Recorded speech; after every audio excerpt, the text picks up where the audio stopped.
Got it. Reality radio done right. No nonsense, real and raw, just like you like it. He's corrupt, he's inexperienced, and he lies. Broadcasting from a broom closet in the Arizona Lotus Studios, it's Interstate traffic is running better. I-19 is all clear now, but westbound I-10 from Valencia to Kolb, there is a delay, as well as eastbound I-10 from Orange Grove to Ina. Houghton Road and Golf Links on the east side reports an accident with injuries. Use Harrison or Old Spanish Trail. And there is an accident on Valencia. There is a delay heading east from I-10 all the way to Mission Road. Use caution. And that's traffic. I'm Elaine Bronson. Good morning. And good morning, Tucson. Thank you guys for tuning into the show. A great show lined up for you today. We're going to do bangers back to back. And in case you missed it yesterday morning, around 8 o'clock, it was announced that Nine Inch Nails is going to be returning to Arizona yet again, this time west side of Phoenix, Glendale, in March, so right around the corner. Now, Miss Kendall was just at the last Nine Inch Nails show about 2 weeks ago. Yes. And it melted your face off, right? And I'm ready to go again. I know, right? I'm happy they announced this. No, that's what Trent Reznor said. He said, I had such a good time in Arizona, I'm ready to run it back instantly. So, yeah, that's going to be happening. And do you think that's normal? To do like another leg of a tour so quickly? Yeah, it's happened before. I wouldn't say normal, but yeah, you know, like it's a cash grab right now. They're riding high off the new music from the Tron soundtrack. And hold on, sorry. Well, you know, so yeah, it's great to see that, and I'm not surprised. And next Wednesday, those tickets will be going on sale. So starting today, you can win them before you buy them tickets for Nine Inch Nails. So that's the good news. Also, on top of that, we have tickets for Breaking Benjamin. We're still giving those away with 3 days grace, and the PBR Fest. So are the professional bull riding competition that's happening December at the TCC. So a lot of stuff to give away today. On top of that, on the podcast broadcast, we're going to be speaking with Todd McFarlane. He is the creator of Spawn. I'm very excited to be talking with Todd. He's doing this event, a charity event up at the Phoenix Zoo, and signing a lot of art and doing a lot of cool stuff. So we're going to get caught up with Todd McFarlane, and it's perfect time of year because it's October. We're in spooky season. Yeah. We're getting ready to go out to Nightfall tonight to kick off their grand opening, broadcasting live from 6 to 8. But let me get into 2 top stories. First, I'll just address this real quick. It came to my attention through Kendall, like her employer, and I understand that some people probably feel the same way when they listen to the show.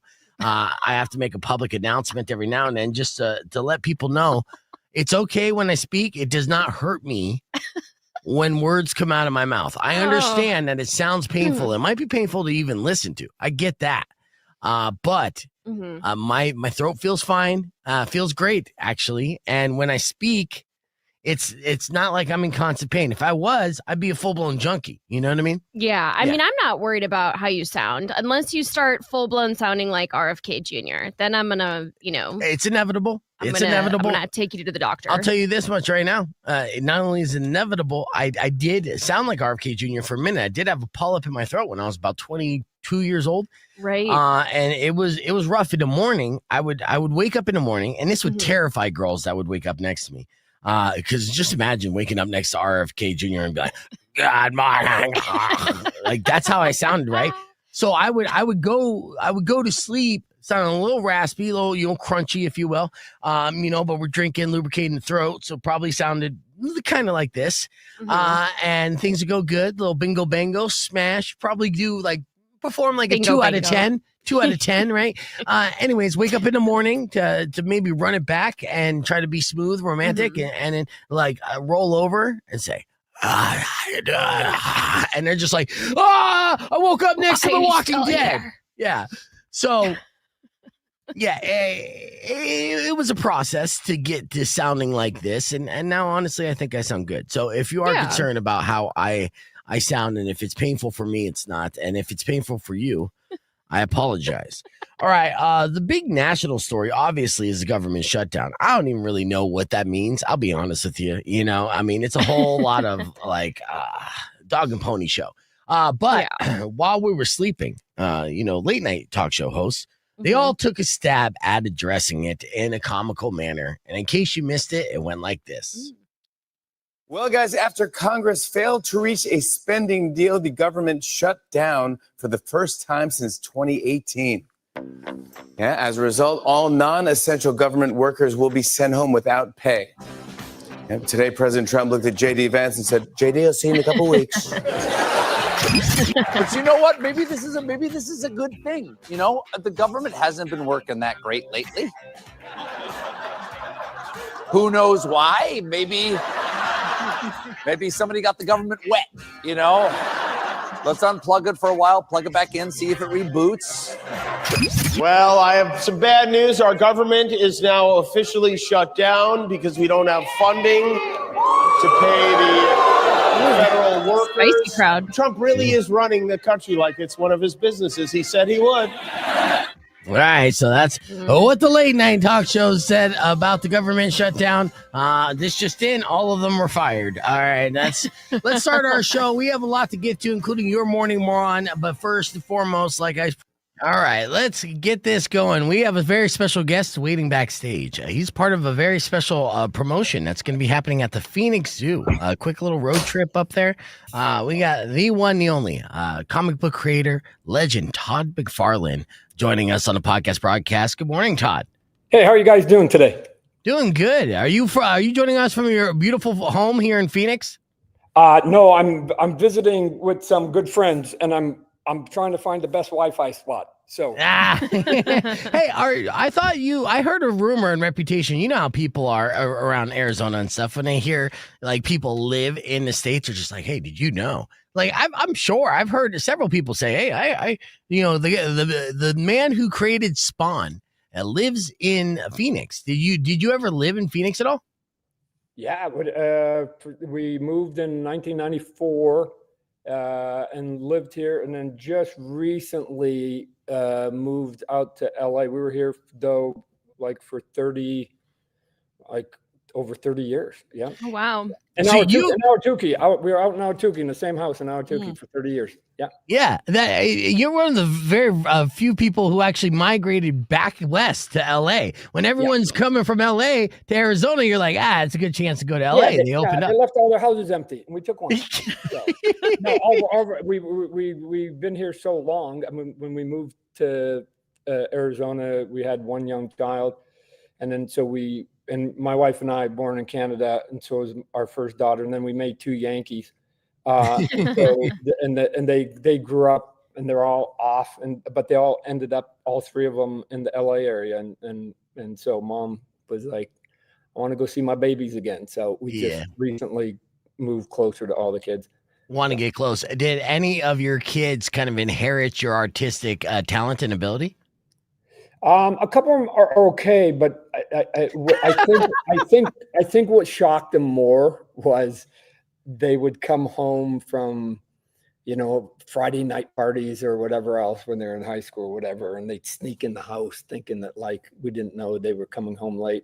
Right. And then I had an office in the house, and it was by the kids' room, and they'd walk by and they'd see the light on, and they'd be 1:30, 2 o'clock in the morning, and they'd go, Dad, what are you doing?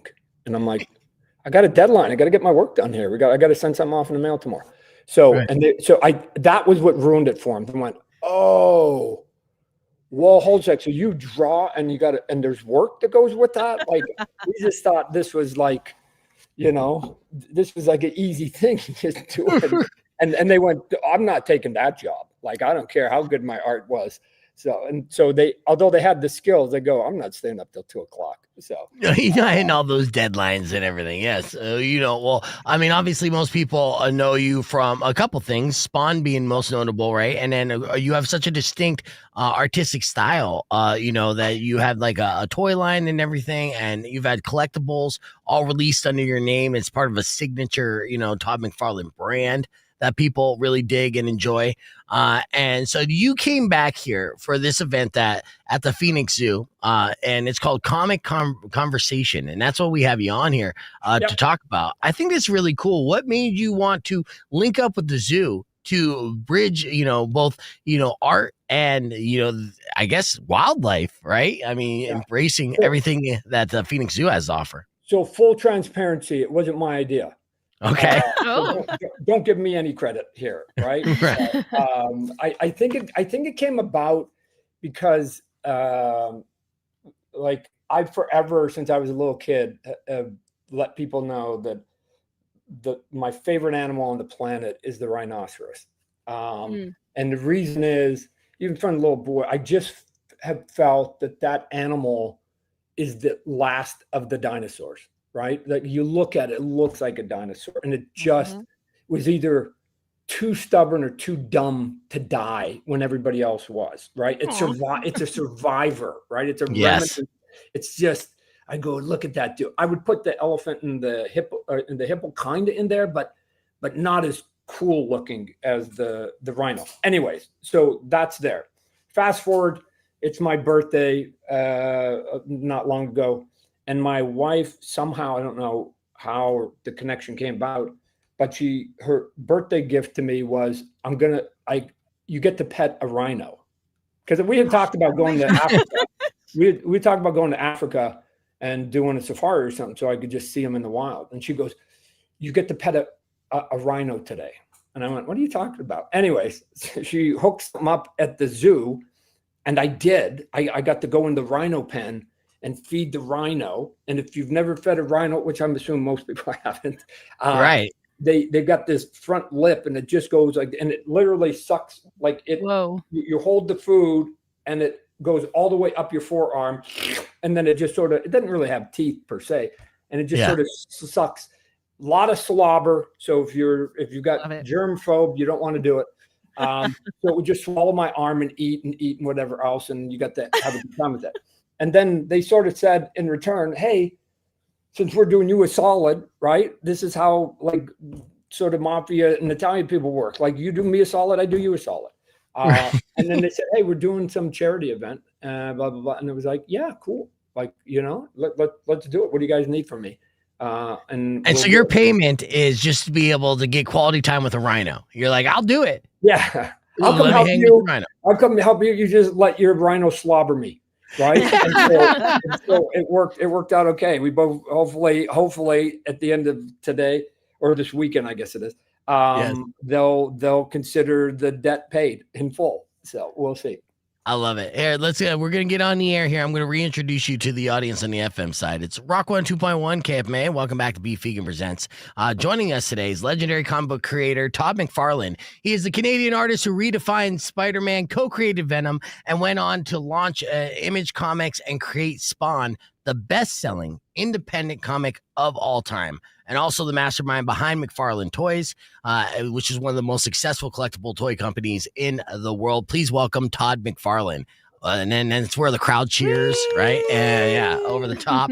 And Todd is going to be part of a very special event at the Phoenix Zoo, which is called the Comic Conversation. And conservation. Oh, that makes sense. I was reading it like a conversation. We're gonna have a conversation, but I mean, it's gonna be a conversation about conservation. So okay, there you go. Right? Okay, yeah, I know that you're actually going to be doing a lot of different things here at the zoo, where people could do like a meet and greet, get a signing. What's some of the stuff that you're involved with for this event Saturday at the Phoenix Zoo? So, well, again, my guess is like I don't really do a lot of conventions. I'm a bit of a homebody, right? I do the San Diego Comic-Con and New York Comic-Con, which is actually happening the week after. I'll be there. But even the cons that are here, in the 30 years I was here in Phoenix, I was like, no, don't go because they'll take you for granted. So I wouldn't go. So I'm gonna guess there's gonna be a bunch of people going to come just because he's hard to get. So if we got to go to the zoo to get his autograph, we'll come. The geeks, right? So the geeks will come. Then there's going to be the other piece, hopefully, of the ones that just go, hey, my kid's like Spider-Man, whatever else, and he's going to come and do some drawing. So I'm gonna teach the little kids like some drawing tips, which is always fun. I used to do it with my kids, go into the classes and teach them, and it's really one of the great joys of giving 20 young people, right, a piece of paper and go, now just follow along and do exactly what I'm doing.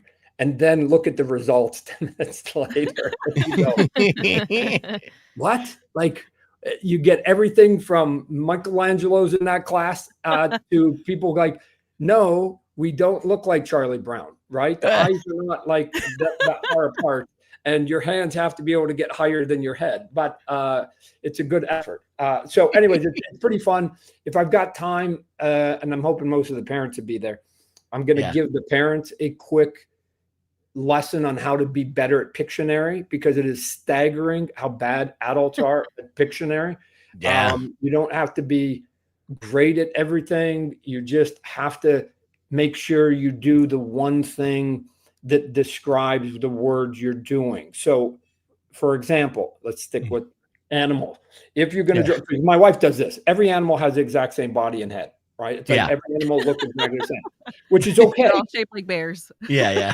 Which is okay, except my dear Wanda, which is my wife, if it's the word is elephant, you may want to put a trunk on it, because that's its thing. If it's a giraffe, you may want to make the neck longer.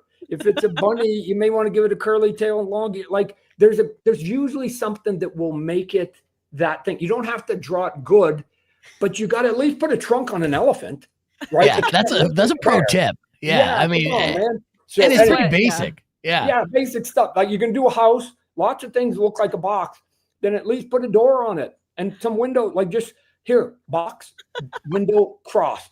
And these are the tips he's going to be doing. Yeah, come on, man. Here's let me just distract you from. Here's the theory of why adults are bad at art, right? They've done studies, and it makes sense to me. So I don't know if it's true, but it makes sense to me. They're saying that the brain is like a computer. And so it only has the information that it's lived. So it says, oh, hey, you're a 55-year-old adult and you're playing Pictionary. You got to draw something. When's the last time you actually drew something meaningful? Like you tried to draw, and the brain goes, not in my 40s, not in my 30s, not in my 20s. Oh, when you were in junior high school. Okay. And you weren't very good at that point. Right. That's the only information it has. So even though you're 55, it's pulling out your 12-year-old skill, because that's all it knows. You didn't get better artistically by not drawing for 35 years. Right? If you haven't been drawing meaningfully since you were 8, it's going to look like a bad 8-year-old drawing. That's it. Yeah. So that's why those drawings are horrible, because the computer doesn't have the info. So. Was Pictionary like the go-to family game that you would play with your family, or would it frustrate you to the point where you're like, we're never playing this game at home? No. Everybody, as you can imagine, I was a high draft pick when we played that game. Oh, I'm sure, yeah. So they're like, we're on top. And the thing is, people thought that I would do like some elaborate drawing. My drawings in Pictionary are super simple, because you got to draw it quick, because you got to get the answer quick. You're there to win. You're right. I'm there to win. But what I do is add the elements that make it the thing that I'm drawing. You just got to add the element that makes where people do stuff.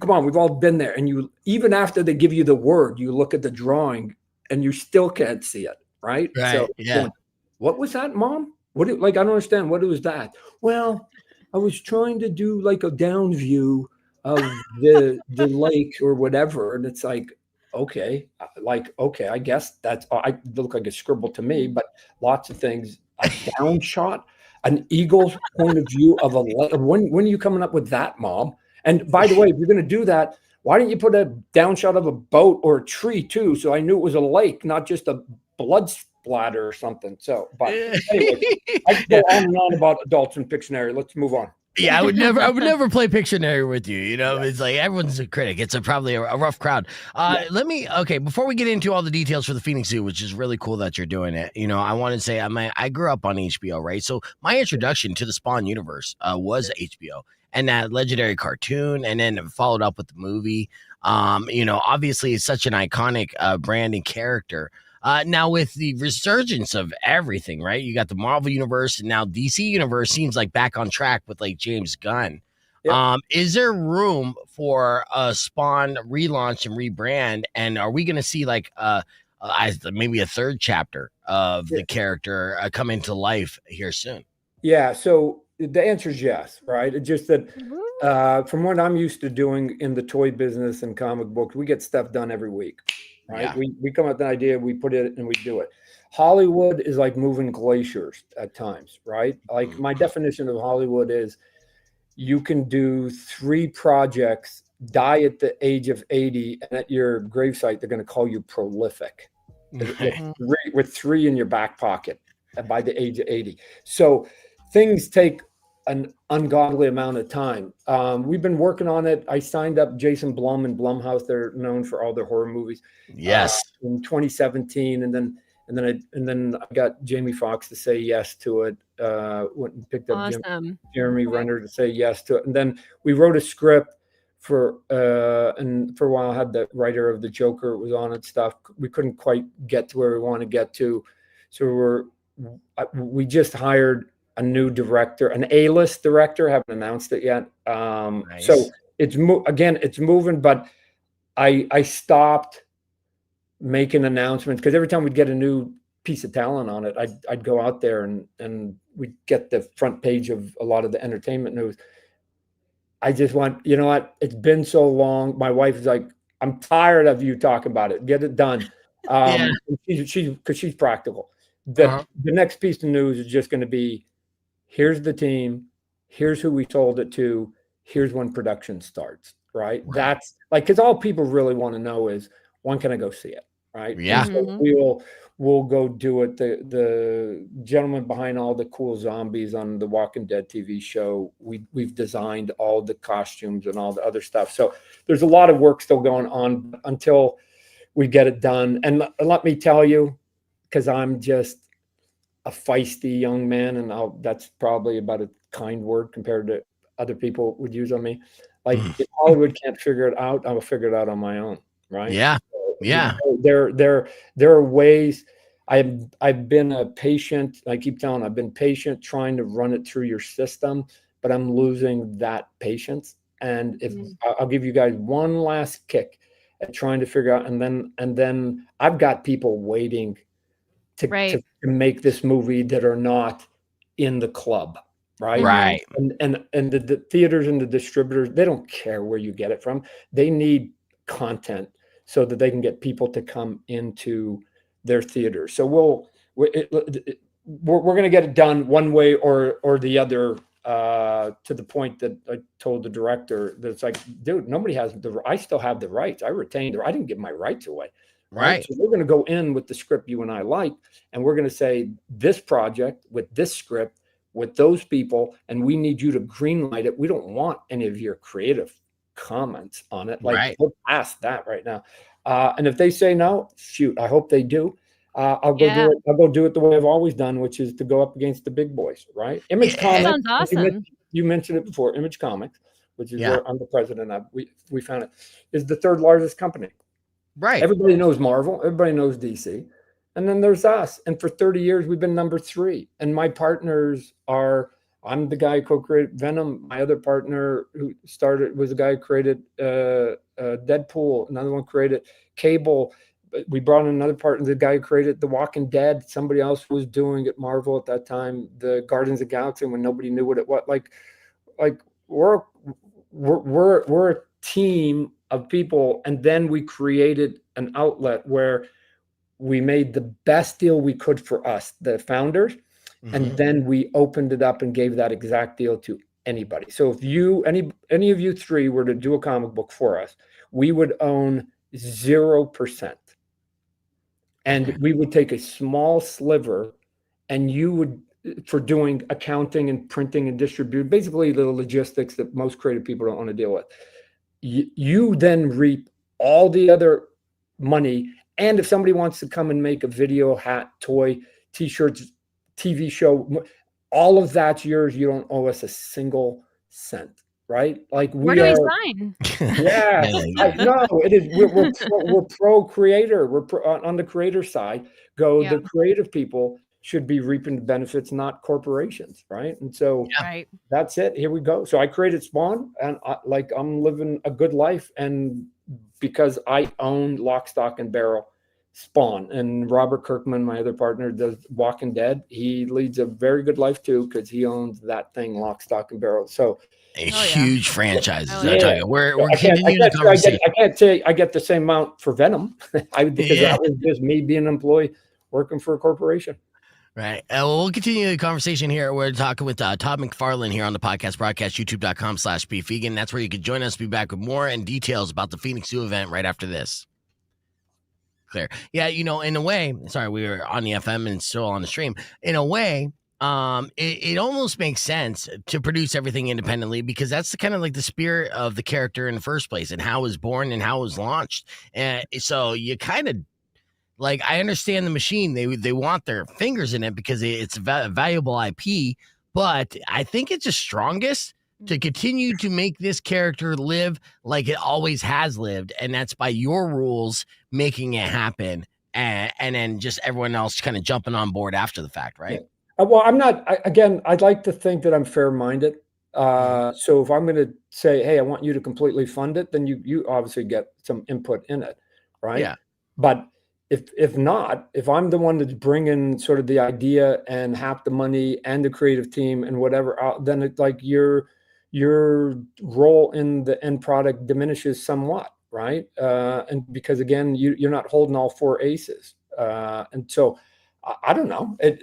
The value that we have as creative people is our ideas, and I think we give them away way too easily, right? And most of the time it's because they hit us when we're starving artists. So it's like, hey, we'll give you a little bit of money for that, and you go, oh, okay, cool. Somebody's going to come in and buy something on the cheap, and we get to go and tell our friends, and okay, whatever. But you lose having sort of input in any meaningful way, right? So when I made the deal on HBO years ago for the animation you mentioned, I asked them a couple questions. One was the very first question, and it may seem like a silly question, but I had a reason for it.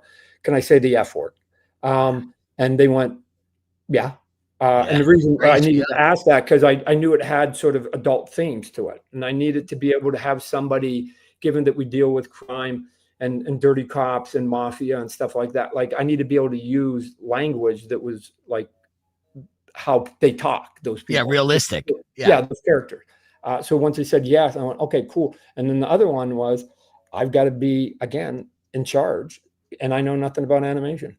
And so I understand if you say no, but that's how this goes down. And they went, yeah, sure. And we circled ourselves with way more experience than me, given that I had zero. But my goal as the boss at that point was to just go, there's only two things that slow anything down in Hollywood. It's either it's going to ruin the deadline, which is time, or it costs too much. And so I'd ask questions constantly. Can we do this? No, it's going to take too long. Can we do this? No, it's going to cost too much. Can we? But you keep asking questions. Eventually you get what you want, which is a pregnant pause. And you get 300 people in a room and they're quiet. And so you go, so it's not money and it's not time. So it's just, we are self-editing. Then let's do it. If we can do this, why don't we try to do something that nobody else is doing? Why are we self-editing? Why are we trying to take some of the norms of Saturday morning cartoons and applying them to this adult version that we're trying to do? Stop it, guys. Come on. They've given us free reign to do something that nobody else is doing. We should be jumping as far as we can, hitting the walls until HBO comes back and goes, whoa, Kimosabi, right? Pull you back as opposed to push you in a direction. Right. Yeah, push, right? But I found it oddly, even on the creative end, and I've run into this on all levels of whether it's comics, toys, entertainment, whatever, that creative people can become institutionalized, which basically means that their bark is way worse than their bite. And so when we were doing stuff on HBO, they were like, man, those executives don't know nothing. It's always the executives. Then, the people in the suits don't know nothing. Right. And then I go, okay. And so I took those barking dogs and I put them on the porch and I opened the door and it was like a farm with the gates open. Let's go. There are no rules. Nobody's doing what we're doing. And it was staggering the number of creative people who sat on the porch. Oh, no. Because why? That's not how we did it, Todd. I know.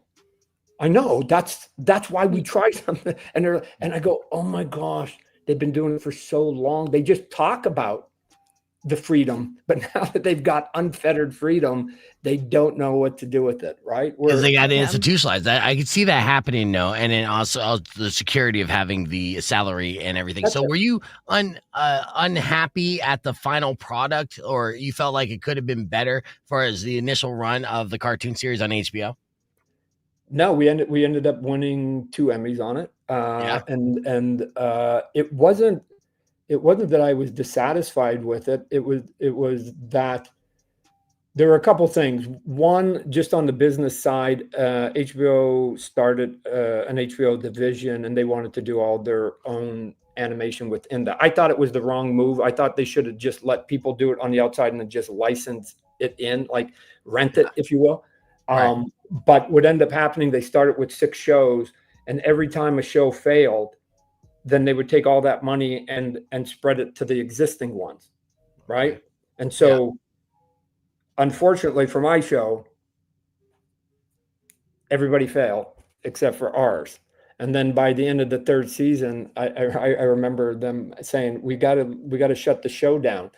And I went, why? And they're going, it's getting too expensive. I went, what? You haven't given me a penny more per show in 3 years. Like I got, wow, that's not. And this is when I found out that they were basically adding all the failures onto my budget. And the budget was getting big. And then they go, we got to have so many eyeballs per dollar. They had a formula, and it was, I was paying for the sins of the other shows.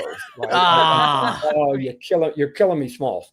So there's that one. The other part was that some of the creative people that were institutionalized, I thought, from my perspective, I had to drag them kicking and screaming, and they were trying to get me fired and whatever else and whatever. And it was like, we won't work. And they were trying to boycott. It was like silly stuff. And then I remember with clarity the day we got the Emmy, because I got the accepted on behalf of the show. And I turned around and they each got one. There was about 15 of them behind me, and they all got an Emmy.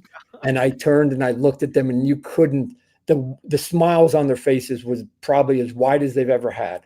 And I was going, oh my God, this may be the highlight of your career. Who knows? Right. Yeah. And I had to drag you to this place to get that Emmy that you're holding, because you thought all of this was idiotic, where we were going, instead of going, no, they recognize it as being something different. That's all. Not better or worse, just different. And we ended up getting the award for it. Cool. Big right? ol' I told you so. You look around.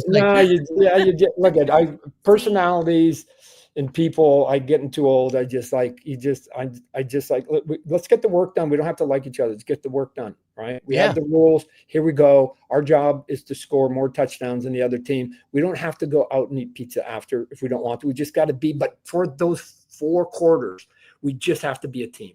Let's go for a couple hours. Let's just get along. Let's do our job and then go home. No big deal. Right. You guys are adding way too much emotion to all this stuff. Right. I can't do it. So yeah, we're talking with Todd McFarlane. He's going to be part of the comic conservation that's happening at the Phoenix Zoo this Saturday. Talking about the legendary run of Spawn. You also helped co-create Venom. Were you happy with the movies and the way that's being portrayed in the Sony/Marvel universe right now? Are you like where the character's going? Yeah. So here. And this is where, and I hate that I've gotten somewhat mature, because it's like way not fun. Boring. There's kind of 2 Todds. There's like Todd, the artist, the rebel. Like, let's just go. Like I was a guy who wanted to start a union when I was at Marvel, right? Like normal. Yeah. Let's go. Power to the people, which is why Image is part of it. With my partners, we created so that we give the power to the creative people. So I'm that guy, but I'm also the CEO of my companies. And sometimes that guy, right? Todd, the artist, always wants to do all the crazy good stuff. And then the party pooper Todd comes in and goes, will it actually sell? Is it practical to do it? And it's like, oh man. So here's the mature Todd. The mature Todd says, And I wouldn't have given you this answer 20 years ago. It would have been funny to go, well, that's not what you said 20 years ago, Todd. Right. I understand I was a freelancer and I didn't own Spider-Man and the characters I was doing. Right. It was part of the reason why we ended up leaving. And just so you know, that whole time I was working for Marvel and DC, I had that character Spawn. I created him when I was in high school. I could have 20 times over, could have pulled him out of my portfolio and said, hey, I got this cool character, Marvel or DC. We should put him in an issue. They would have done it in a heartbeat. Yeah. But they didn't give me any reason to pull it out and give it to him for free. So it was like, but when I was at those companies, did I do the best I could? Of course I did. And if the art or the writer gave me a story and I had to draw a new character, I would do it. But I wasn't going to just hand them stuff for free. So I knew what I was doing. So when they got to the movie, did they phone me and ask me about anything visually or about the character? No. Were they required to do it? No. Am I butthurt by it? No. Because I'm just like, this is just how I get it. I went into Marvel and DC when I was younger with my eyes wide open. I'd read the history of it. This is just how it worked, which is why when we started Image, we did it with 7 of us at one time, not just quitting one at a time. Think about if the top sports team, the top 7 players quit. Whoever won the championship, the top 7, that's who we were at that time. We were the A team when we left. So like, okay, I get it. I'll tell you how Venom came to be. And again, you get way more credit for doing stuff, because if I was as smart as what people sometimes say, I'd be doing it 10 times over. But I don't. I got fast enough. I was doing the Incredible Hulk, but I got fast enough. I could do 2 books. I was looking for another book at Marvel. My stature was grown in terms of my notoriety for doing the Hulk. And all the editors said, Todd, oh, you can do another book. That's cool. Whatever you do, just don't go into the Spider-Man office. It's a wreck. Right now, if you know my personality, that's the wrong thing to say a guy like me, right? It's a challenge, right? Don't touch that, Todd, right? Right. Yeah. Okay. So I went, I'm going to the Spidey office. They were correct. It was a wreck. And at the time, Amazing Spider-Man, which was their granddaddy book there, the OG Spider-Man book, was ranked number 21 in sales, just at Marvel. And so they were going, like, even the editor-in-chief, they have editors and editor-in-chief, and they just start going, whatever you guys can do it, right? Like, because this thing is in free fall. So, okay, fine. But at that time, Peter Parker, Spider-Man, was wearing this black costume. He's wearing a black costume from this series called Star Wars for the geeks out there, right? Or not Star Wars, excuse me. Secret Wars. Yes. Yeah. Tripped over it. Secret War. So he was wearing a black costume. And this is where the personality, most people, given that somebody said, hey, we want you to draw the granddaddy book at Marvel, most employees would go, thanks. But I didn't. I just went, no, if he's going to have that black costume, I'm not drawing it. I won't, I won't do it because I'm saying I'm going to draw Batman, but he's wearing a plaid suit. No, that's not Batman to me, right? Yeah. So you're not wrong. On one condition, we get rid of the black suit. And they were like, well, we kind of like it, and upper management likes it, and whatever. And it's, we just, and I go, well, this is an easy solution. It's comic books. We'll take it off. I'll create a new visual, and then we'll have a new character. You'll have the costume. So you have that, and we'll be good. So I did the drawing that ultimately becomes Venom, right? Big monster. Cause I created an alien, big hulking monster. They sent it upstairs. They signed off on it. They went, yeah, cool. They gave the drawing to the writer. The writer came back and said, hey, Todd, I'm gonna make his alter ego Eddie Brock. Now, Eddie Brock's a human. Yeah. This is that one, the writer's name, David. David, information I could have used earlier. I created this big hulking cool guy. But you know what? If Bruce Banner can turn into the Hulk, I guess Eddie Brock can turn into, because they liked it. I liked that. I didn't want to redesign it. So they went, yeah, cool. So I jumped on the book and they said, can you wait a couple issues? Because we hit issue 300. We want to do it in a big anniversary book. And Amazing Spider-Man 300 is where the black costume goes and turns and replicates and becomes this new character called Venom, right? Wow. Yeah. We're off. So issue 300, kind of expensive because it's the anniversary book and it's the origin of Venom. To me, that book isn't the origin of Venom. It's how do I get that damn black costume off Peter Parker so I can draw him in the cool classic red and blue? That's what that.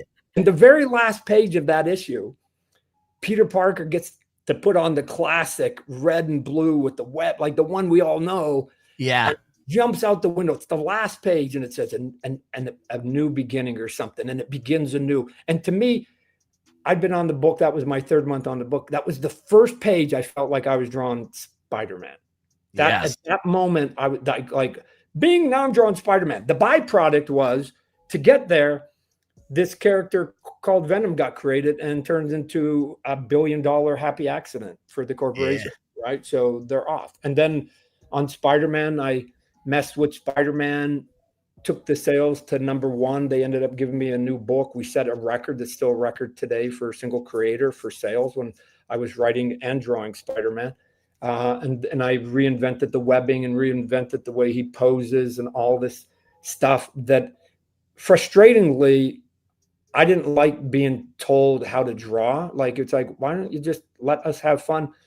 And they were like, no. And the whole time I was doing the transformation of Spider-Man as the sales were going up, they were calling me on the carpet and wagging their finger at me, the executives. Like, you can't do this. Spider-Man's our icon. You can't do this. We're a public company. You can't do this. And so I just said, yes, I won't do it. I did it anyways. Always say yes to mom and dad. Always say yes to dad. Yeah. Ask for forgiveness, not for permission. Exactly. So, but the sales, and at some point they had to accept that it was now the #1 book. Yeah. And so I'm like, and this is really one of the reasons why I quit, because I was like, why when you employ thousands of people and I am selling more books than anybody else you employ, why am I the bad guy here? Like of all the people, I'm the guy that like you need a lecture today. I took your damn book to record heights, right? Who cares what it looks like? You guys are in the commerce business. You're a public company. Your job, my job was to sell comic books. That's what you hired me to do. We are doing it. I'm doing it better than anybody you employ. And yet you don't like the way I'm doing it. Who cares?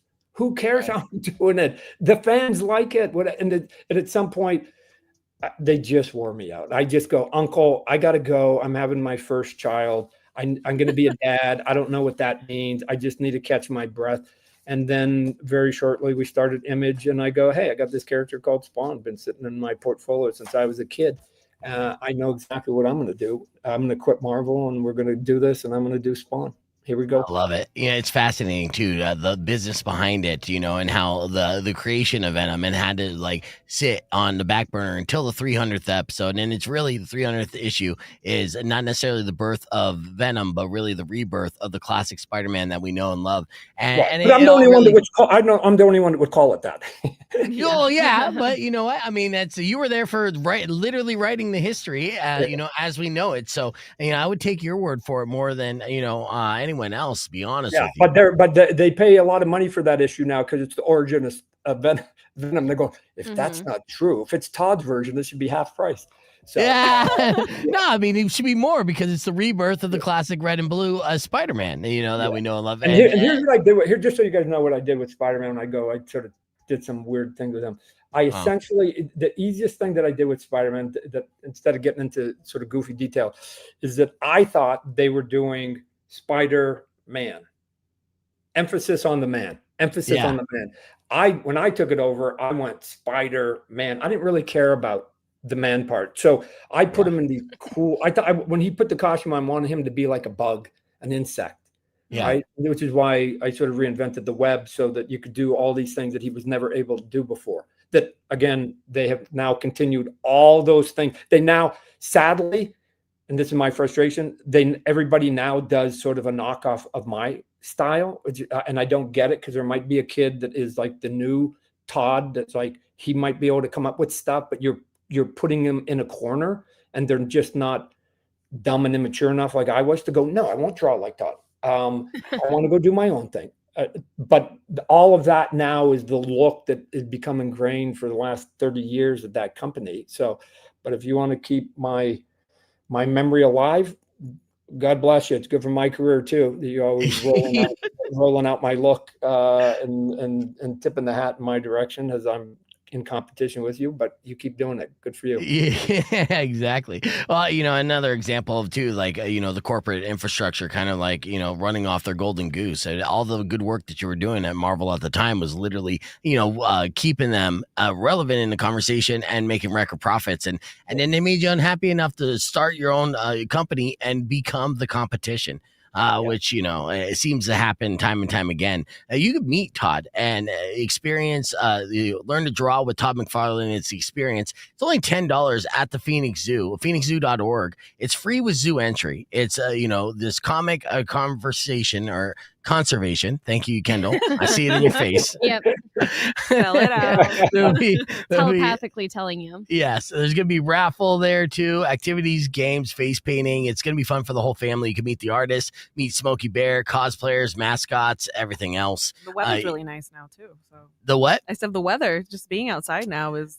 It'll be warm, but still, they got indoor areas as well. And I think where Todd's going to be posted up will be indoor. The Phoenix Zoo, if you haven't been there recently, is massive too. So this is just a great event to be a part of. And, Todd, it's been fascinating and such a pleasure to be able to catch up with you and talk to you about your legendary career. We're excited about all the work, not only that you've done, all the work that you're going to do. And I can't congratulate you enough. And thank you for adding so much to the pop culture that we love and is a part of our lives and growing up.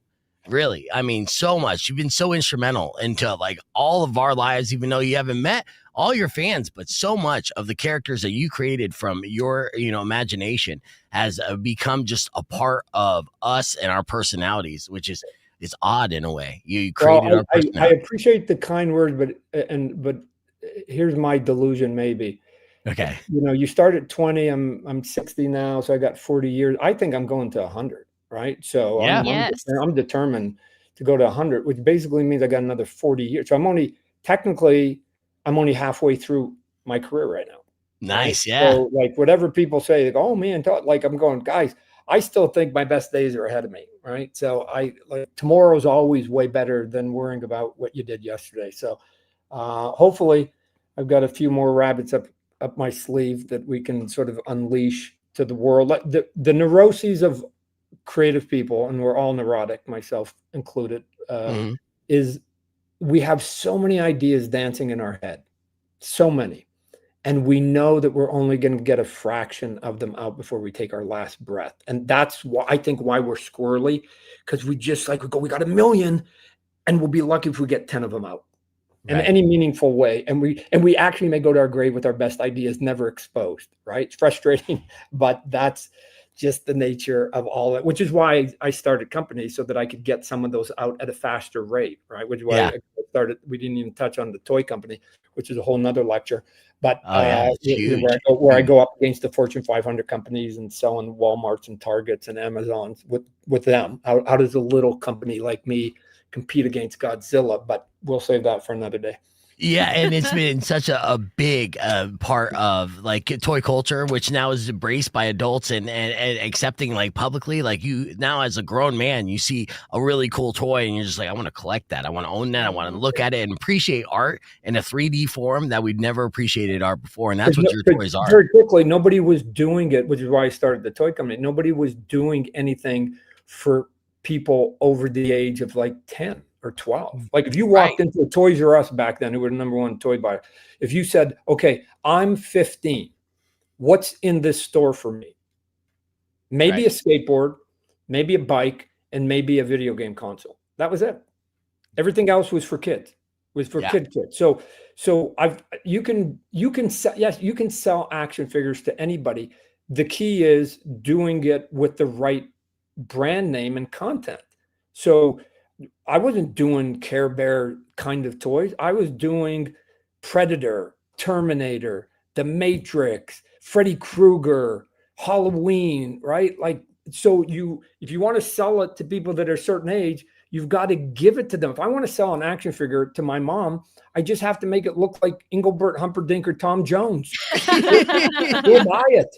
Oh my God, he's my favorite. So it's you just got to go, who's my audience? What do they do? What do they follow? Make that. So I just happen to be going, if you guys don't want to do R-rated stuff, like I'll do it. You don't want to do horror? I'll do it. And so all of a sudden, and now luckily there's a bunch of people that have taken the page from the playbook. So there's hundreds and hundreds and hundreds of cool stuff now for us geeks, us adult geeks to go and pick up in plastic. Yep. Yeah. Now, what's your median age? Do you know then? I mean, because you're a toy company for adults. So what's your median age? Usually, like, do you know that? We had the data early on, and it's probably just gotten more that 88% of our product was bought by people 16 and older, which basically was saying they were buying it for themselves. Yeah. They were reaching into their pocket with their hard-earned money to buy something for themselves. And let me tell you what I think action figures are, because people are like, oh, why would an adult buy an action figure? They don't go home and play with them. They're not on the floor doing it. Action figures are no different than having a logo on your hat or a logo across your chest. You basically tell people what you like by the things that are around you. And so it used to be when I was a kid, they said, oh, if you went through people's garbage, you could tell a lot about them because you could see what they were consuming. Yeah. I think that the modern version of it is you want to know a lot about people, go to their cubicle. Yeah. And you're going to see the stuff that they like, and it's on their cups, the logos, like, and the action figures are just a logo essentially of the TV show or movie or video game or whatever it is that you happen to like. No, like they're not going home and doing some little goofy thing. So, well, speak for yourself. You should see my fort setup. It's amazing, and we have battles all the time. But It is 3D art, and it's a trophy of sorts. But yeah, I mean, it's a way to be able to appreciate a character that you've drew on a page in 2D, and bring life to it, and really look all around it. And I'll tell you why the actors like it, right? Because we've done lots of stuff, based on TV shows and movies and whatever else. The actors really like it, and I use that term for both male, female. Actors is a generic term. Yeah. They like it because I've heard many of them go, oh man, this is cool, especially when it's the first time they've ever been made into a toy, because they go, I can give this to my nephew or to my son or to my mom or to somebody. And they go, if we give a DVD to somebody, they just have to put it on the shelf and maybe go and watch me. But if I give them a statue of me or a toy of me, then it can be on the shelf. And every time mom's friends come in, they go, that's my boy right there. I mean, everybody knows Dwayne Johnson, but it's like she can point to, like, there's my boy right there. So they like it. They like the 3D version of it. Yeah, no, I get it. And it is collectibles became a whole new industry that nobody saw coming. But this is another example of you kind of just being ahead of your time in the way that you were thinking of where the culture is going, whether it came to the arts and the comic books and then your business endeavors. And then now, I know that a young Todd McFarlane never thought that he'd be one of the most successful toy producers in the world as older going into it. But I do have bad news for you. You said you're only halfway through, and I feel like that's not even the case. I feel like they're gonna CGI and hologram Todd McFarlane for many years after that. So you're gonna be around for quite some time, and we appreciate it. Looking forward to the event on Saturday, Todd. Enjoy your time back in Phoenix. And, as a former resident, I know that it's going to be a good time catching up with friends and everything. My office is still here. I didn't move there. Oh, good. Yeah. Oh, yeah. So you continue to travel back and forth and everything. Quick little drive. Yeah. Nice. Well, moving back to LA. I mean, did you ever live in LA before that? Yeah. When I was a kid, my dad, when I sort of was raised up and down California when I was a kid.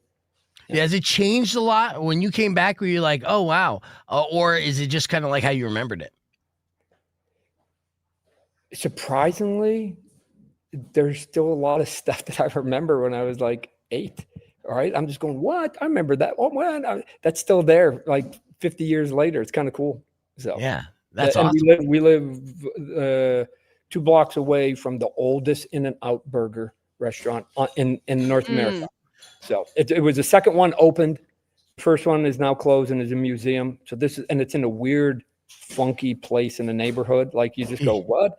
That's not how fast food is supposed to be on corners of busy intersections. No, but in this lineup, every day I go by, it's like this lineup in the middle of a neighborhood is like down around the block as everybody's getting their burgers. So wow. yeah, just whatever. Does it taste different? Does it feel like it tastes different? I don't eat there. Well, okay. Right, because I look. I hopefully you caught a little bit of personality. Everybody does it. I don't. I just like no. I'm not going to do it. Just out of spite. I won't do it. I don't have an app. I don't have an Apple phone. You know why? Because everybody else does. For no other good reason other than that. That's it. I just go. I don't want to be part of the crowd. So. Yeah. No, lead the way. Be a leader, not a follower. I love it. Todd McFarlane, everyone. Hey, Todd, thank you so much for your generosity and your time. It's been a pleasure talking with you again. And, have fun this weekend. I will look forward to meeting you in person. And it's free for going to the zoo and then $10 to get in line, get a little art lesson. And you know what? Let's end it on this. There was somebody commenting here on this live stream. As you know, we've been going live. And there was an artist who had a question. Okay. And he said, I've been an artist all my life, but never wanted to draw other people's characters. No, he published my own. That's not the question he asked. Scrolling up just a little bit. Okay. Any tips on how to get published at Image? If you were going to give any tips to anybody out there, if they wanted to be a published author. Yeah. So here's what I would say. I don't think there's any straight line. I don't think there's any shortcut. Right. So, and saying, I don't want to draw other people's stuff. The answer may be you may have to for a couple of years.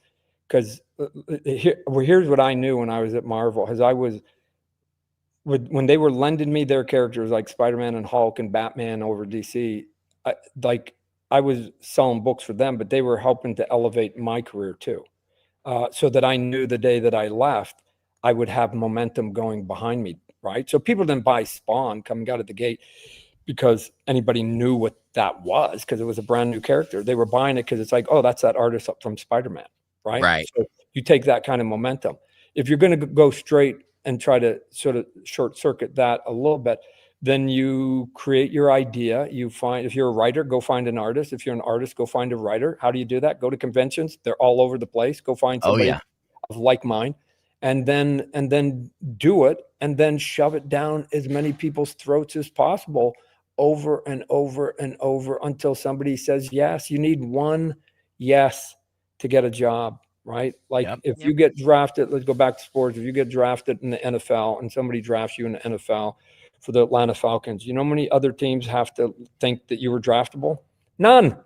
You need one team to draft you. Who gives a shit about, who cares about the other teams, right? Like you got your answer. So I was relentless. I sent hundreds of samples over 3 years until I wore them out. And they eventually said, fine, Todd, we'll give you a job. Right. Just, so you just, again, I wish there was a 1, 2, 3 steps and then you get in. It doesn't. You just got to be tenacious, have skill. And unfortunately, this piece, you got to have some dumb luck come along the way.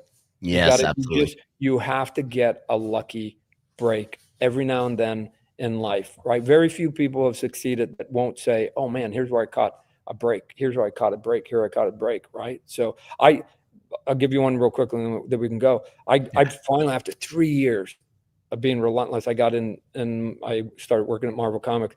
I was on some obscure book. Right. For 4 months. For 4 months, nobody's ever heard of it. It wasn't even the title character. It was a backup story.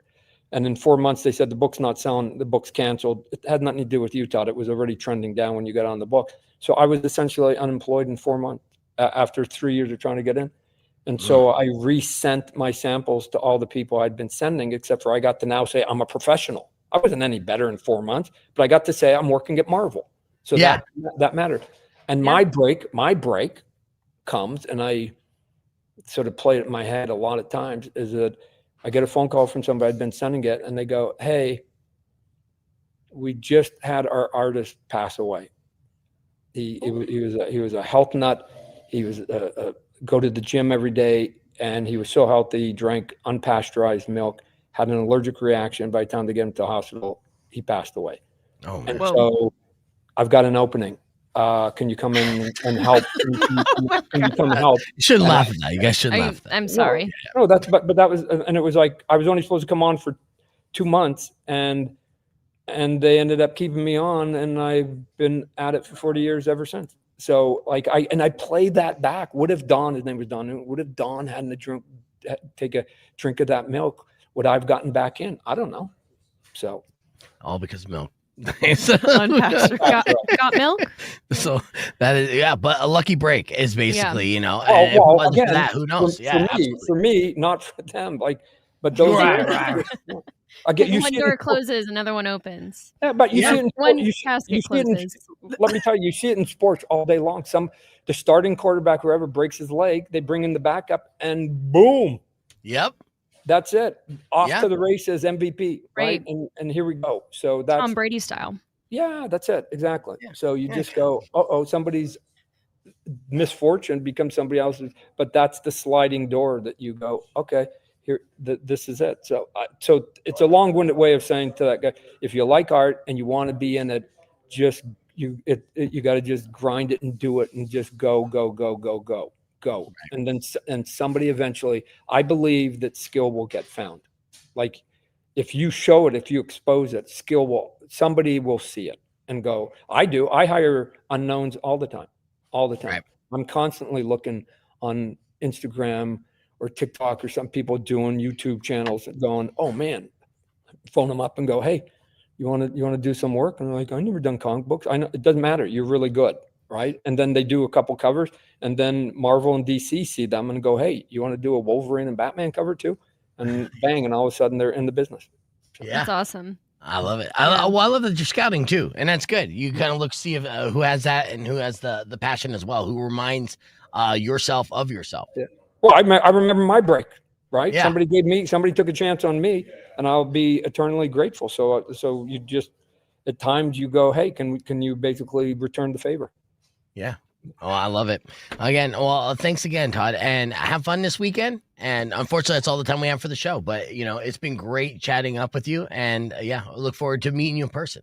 All right. Thanks for your time. Appreciate it. Best of luck to all of you too. Of course, Thank absolutely. you. Todd McFarlane, everybody. Yay. Fantastic show. That's all the time we have. Unfortunately, we're gonna wrap things up. But of course, as always, drive safe, ride safe, and rock local. Later.